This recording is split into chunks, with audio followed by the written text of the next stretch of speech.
Dumbest celebs that went completely broke. Larry King. He began his career in the 60s, however, till the year 1971 he came across several problems.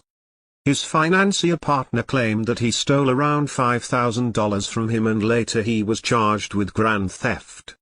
The charges upon him were later dropped, but as consequences he was fired from his job and was also blacklisted from starting any new jobs in journalism for about 4 years.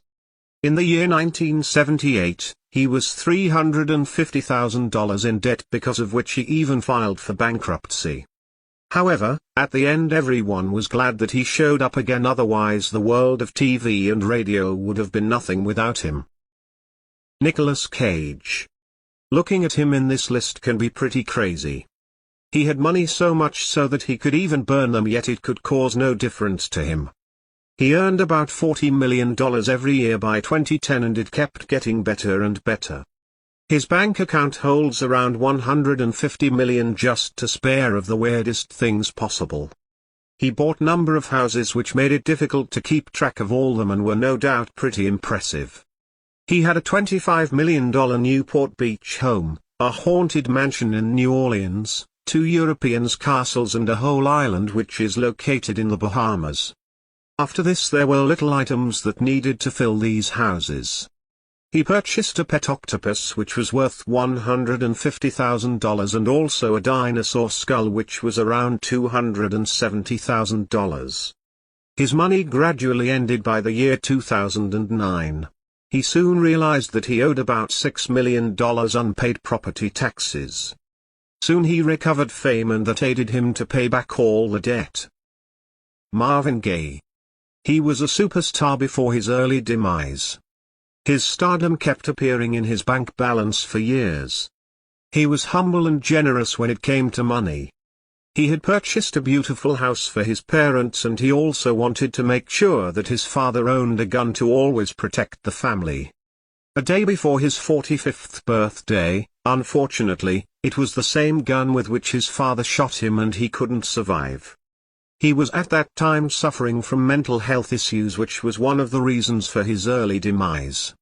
His estate was left with $9.2 million debt. Fortunately, they had his music rights to pay everything off soon. Randy Quaid. He was a star of blockbuster movies like Independence Day and National Lampoon's Christmas Vacation. With such huge success, one would believe that his life must have been money-free problems. However, that's not the case. He ran into troubles from law enforcement and collecting huge hotel bills over the last few years. He hasn't gone bankrupt yet, but whatever is left isn't providing him with any good. One can wonder then what he is even doing in the list, even though he isn't bankrupt yet. The answer is quite simple. He, along with his wife, claims that they are squandering their fortune to escape the Hollywood star whackers. They claim that star whackers are a secret underground cult that assassinates actors to steal their fortunes. He is worth less than $1 million now. It doesn't seem like assassin cults are even interested in taking away his life for such petty amount of money anymore. Stephen Baldwin. Even though he starred in great movies like Usual Suspects and Born on the 4th of July, yet these days he is more known for being the father-in-law of Justin Bieber. He had money floating around his family, yet he filed for bankruptcy in the year 2009. There was no doubt in it, as he was in debt for about $2.3 million. It might be an unbelievable revelation, but yes, it took him 10 years to pay these debts. Donald Trump. Everyone is aware that he got fame through his successful business. But the real question is, was he really what people saw and believed? Well, after watching this video you will not believe it in anymore. He started his business with the help of his dad. His dad added few personal loans and also his $1 million trust fund. He even invested a lot in casinos, hotels and apartment buildings. However, every single investment of his was a failure. The New York Times in between the year 1985 to 1989 had published that his business loss was around $359.1 million, and it continued. Surprisingly, He filed for bankruptcy for total 6 times, when recently he did it in 2009. Curt Schilling. His name was big as his income. It is believed that over the years when he was an active player he earned around $114 million.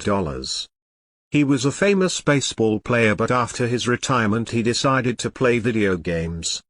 He managed to open a 38 studio and was searching for some funds. When it was difficult to arrange that, so at the end he decided to invest $50 million of his own money. He also took a loan of $75 million from the state of Rhode Island and few other loans which ranged between $5 to $10 million. Also his few failed deals ended him up in bankruptcy. This made him $150.7 million in debt.